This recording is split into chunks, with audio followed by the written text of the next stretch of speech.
Bueno, muchas veces decimos que algunas noticias hay que esperar un tiempo prudencial para efectivamente decir si se han podido concretar o no. ¿Por qué?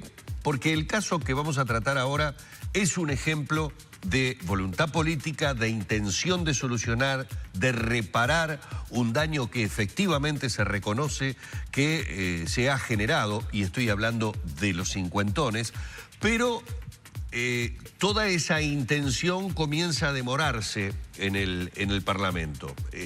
Hay varias causas y para eso es que hemos invitado y recibimos con mucho placer al diputado del Frente Amplio, Alfredo Asti, para hablar de este y de otros temas. Bienvenido, ¿cómo le va? Bien, muchas gracias. Un gusto estar aquí nuevamente en esta mañana. Bueno, obviamente para quien está buscando una solución y la está esperando desde hace mucho tiempo, este tema de los cincuentones fue teniendo varias etapas. Hubo un compromiso desde un primer momento del presidente de la República, del doctor Tabaré Vázquez, y esto de alguna manera siempre generó tranquilidad en el grupo de los cincuentones, sabiendo que había un estudio y que había una intención clara desde el gobierno de buscar una solución que reparara la situación de los cincuentones. De todas maneras, daría la sensación que en el camino se han ido encontrando trabas, números que de repente no fueron los que en un primer momento se manejaron, o situaciones que, bueno, están demorando la dilucidación del tema. ¿Cuál diría usted que hoy es el principal problema que está encontrando la resolución del tema de los cincuentones en el Parlamento? Humberto, vamos a partir de un tal como se presentaba, hay un compromiso del presidente de la República y por lo tanto del gobierno y de nuestra fuerza política de atender una situación de injusticia que proviene fundamentalmente de problemas de diseño del sistema de seguridad social que comenzó a regir en el año 96, la reforma de la seguridad social que comenzó a regir en el año 66 para los menores de 40 años. Eso no hay duda de que con el estudio que se hizo en esos momentos, con el compromiso del presidente de la República y con la convicción política del Frente Amplio y creo que de otras fuerzas políticas, no hay duda que la solución va a estar. El tema es que cuando se empezó a manejar ese tema, se empezaron a manejar distintas alternativas, fundamentalmente en lo que tiene que ver cuál iba a ser estrictamente la solución, cuál iba a ser el costo que estaba asociado. Luego vino la etapa de concretar un diseño articulado de la propuesta. Esa vino al Parlamento en el mes de agosto. Allí fue dirigida, como es lógico, a la Comisión de Seguridad Social. La Comisión de Seguridad Social en el Parlamento es muy chica, iba a decir limitada, pero no, esto no es calificarlo. Son 3 integrantes más, uno del Frente Amplio, Partido Nacional, Partido Colorado. Y bueno, se estableció un cronograma de reuniones de asesoramiento, algunos pedidos por la oposición, otros obviamente acordados entre todos los que participan de la comisión, pero que eran lógicos.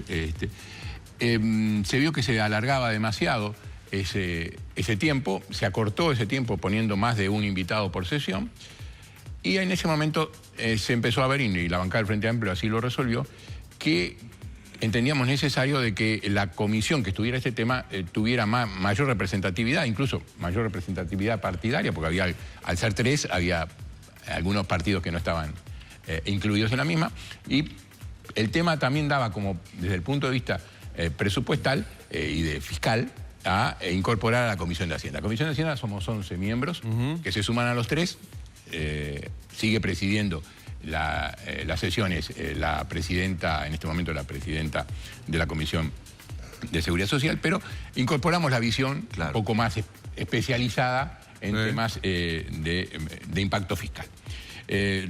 Continuamos recibiendo delegaciones. Se recibió al Ministerio de Trabajo, se recibió al Banco de Previsión Social, se recibieron a los trabajadores, se recibieron a la SAFAP.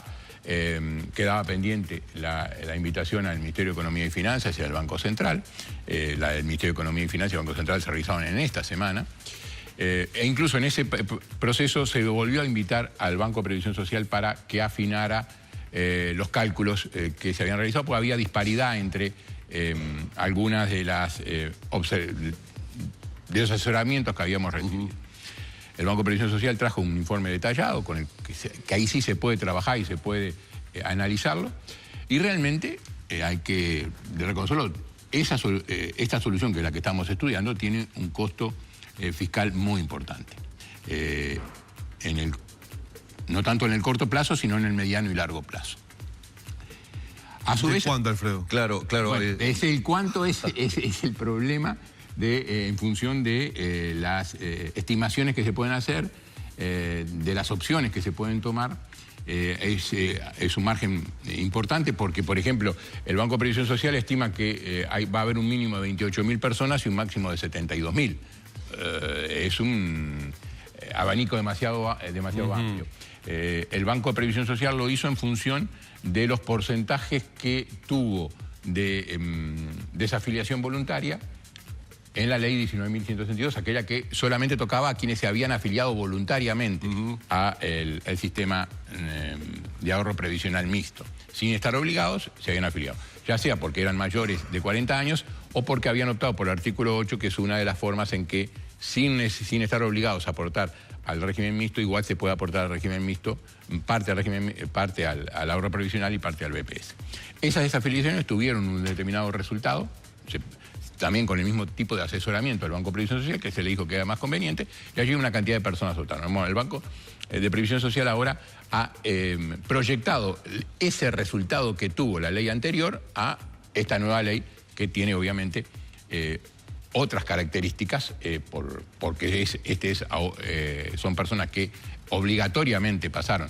Recordémosle a quienes nos están escuchando, viendo y escuchando, que son las personas que tienen 50 años al 1 de abril de 1996. ¿Por qué 1996 y no 97, por ejemplo, para tomar ahora los 50 años a partir de la fecha? Bueno, porque 1996 es los 20 años de la vigencia de la ley, los 20 años de vigencia de la historia laboral, que es la que permite hacer todos estos cálculos. Es una fecha simbólica y por eso se tomó 50 años al 1 de abril de 1996, que es cuando entró a regir la ley. Eso amplía de alguna manera también el universo de personas que originalmente se había previsto, dado que se agrega un año y medio más hasta este momento. Y esas personas van a tener la opción, con un asesoramiento que se va a dar en determinados plazos, de acuerdo a la edad que hoy tengan. Los que están más cerca de la jubilación van a comenzar a solicitar, tienen un año para solicitar el asesoramiento a partir de la vigencia de la ley, y el BPS tiene un año para realizar ese asesoramiento. Las personas que están intermedias, entre 53 y 55 años, lo van a poder empezar a hacer un año después de la vigencia de la ley, y los que tienen entre 50 y 52 años, 2 años después de la vigencia de la ley. O sea que es un proceso que lleva unos cuantos años terminar el volumen total. Y esto va a incidir, con los cálculos que están haciendo, en un primer tramo, en la primera década, digo década porque pueden ser 8, 9, 10 años, de acuerdo a estos plazos, en que el Banco de Previsión Social va a tener ingresos positivos. Pero en las 4 décadas siguientes va a tener ingresos negativos y en algunos años muy altos. Entonces todo eso lo tenemos que conformar en una solución que tiene que tener sustentabilidad, que tiene que ser posible poder pagar las jubilaciones por el régimen que ya tenemos y estas nuevas jubilaciones. Y obviamente en el transcurso del análisis parlamentario se han planteado opciones, se han planteado distintos cálculos al respecto de cuánto costaría. Uno de los temas que a nosotros nos preocupó y que lo hemos consultado es que tuvimos unos asesoramientos de la FAP República. La FAP República es la FAP perteneciente al Banco de Previsión Social, al Banco de Seguros y al Banco República, los 3 bancos estatales.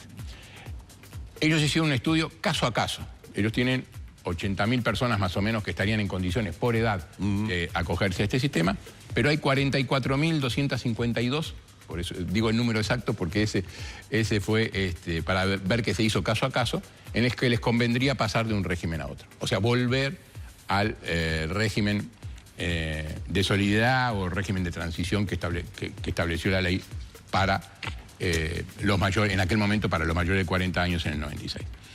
Y eso tiene un costo estimado por AFAP República, esos solamente 44.000 de 3.000 millones de dólares en todo el proceso. Sensiblemente superior a los números manejados hasta ahora. Claro, porque por eso a veces lo que pasa es que para estos cálculos hay distintos supuestos, se pueden tomar distintos supuestos.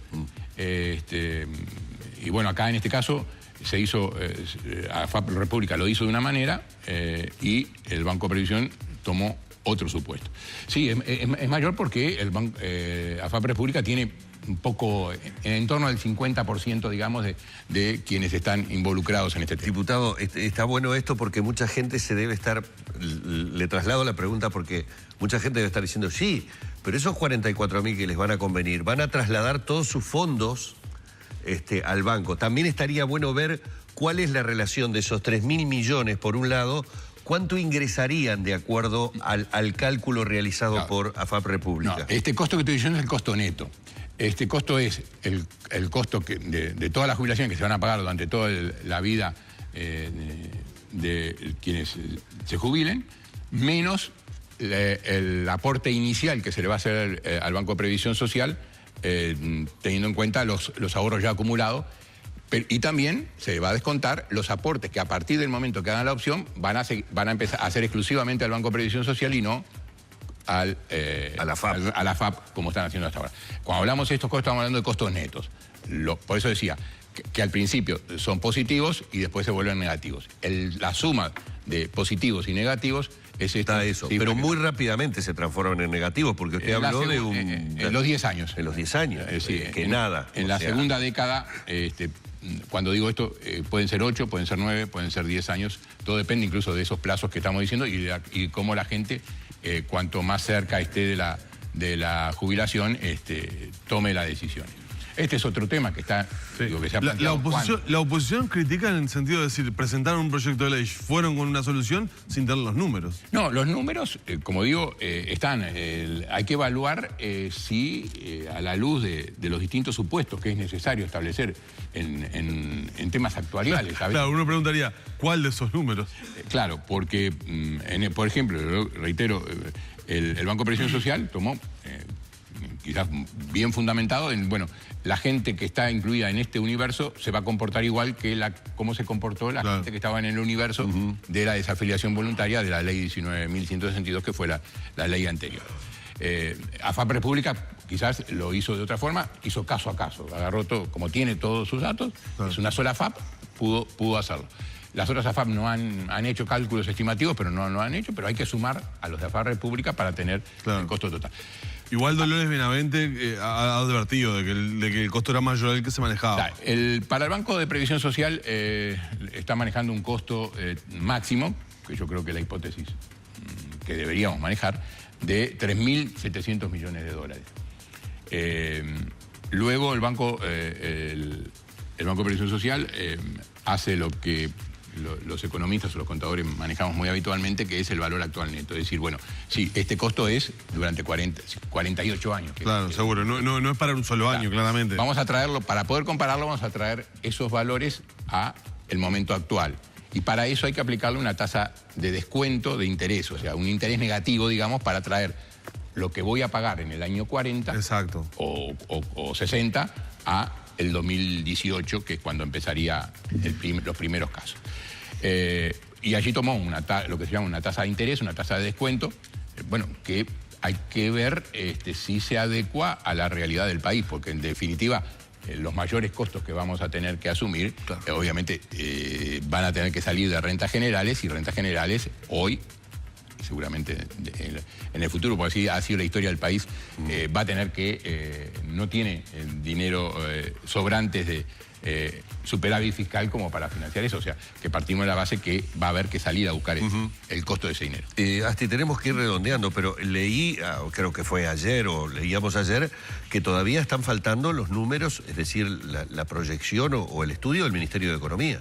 Sí, lo que va a hacer el Ministerio de Economía es encuadrar estos números en la realidad fiscal del país, de las proyecciones fiscales del país hacia el futuro, porque una de las cosas que se dice, bueno, ¿qué porcentaje del Producto Bruto Interno implica esto? Bueno, esos son los números que estamos esperando. La viabilidad o la oportunidad de qué tasa de descuento de utilizar en función precisamente de los niveles de endeudamiento que tiene el país y el costo del endeudamiento que tiene el país. ¿Podría recomendar el Ministerio que no es el momento todavía de encarar esta situación? No, yo creo que eso el Ministerio de Economía fue uno de los firmantes del proyecto y va a acompañar la resolución del presidente de la República, busca una solución. Podrá plantear, bueno, los problemas que pueden tener es la solución que se planteó en esto. Y puede haber, como digo, durante el transcurso de la discusión parlamentaria se plantearon otras alternativas que... ¿Una reparación parcial y no total, por ejemplo? Puede ser eso, puede ser de alguna manera vincular con la edad de retiro, puede ser diferir la opción para más adelante, para dar la opción, pero en definitiva que sea más cerca de la jubilación para que sea más seguro, porque hoy quien tiene, hoy no, dentro de 2 años, quien tiene... va a tener 52, 53 años, dentro de 2 años le van a faltar 7, 8 o 10 años de historia laboral que la tiene que prever. El Banco de Previsión va a tener que prever cuál va a ser. Y elevando el tope jubilatorio y elevando la edad, que es un tema que se debe... Ese es un tema que seguramente también... ¿No podría ser esto un desencadenante de que se debatiera? Alguna solución que reconozca la injusticia que se le ha provocado a este grupo de decenas de miles de uruguayos, pero que de alguna manera también no afecte fundamentalmente hacia el futuro, bueno, el financiamiento de otras áreas priorizadas y de otros sectores más vulnerables de la sociedad. Este conjunto de personas, la mayoría de este conjunto de personas son personas que hoy tienen ingresos medios y medios altos. Bueno, tenemos que ser coherentes con lo que la sociedad ha priorizado y en función también de los equilibrios etarios y de niveles de ingreso a quienes corresponde apoyar. La solución, yo quiero dejarlo contado, va a estar en tiempo suficiente, seguramente este año, pero creemos que es una decisión que tiene que tomar el Parlamento en función de un futuro de mediano y largo plazo, porque es una decisión que va a afectar a futuras generaciones y no es el apuro la mejor recomendación, pero seguramente va a estar pronto, rápidamente. Bueno, vamos a agradecerle mucho al diputado Asti estos minutos en la mañana de Arriba Gente. Obviamente es un tema apasionante, hay obviamente muchas cosas para tratar con él, pero ha sido más que claro y muy amable por estos minutos, diputado. Gracias a ustedes. Cerramos por aquí la entrevista.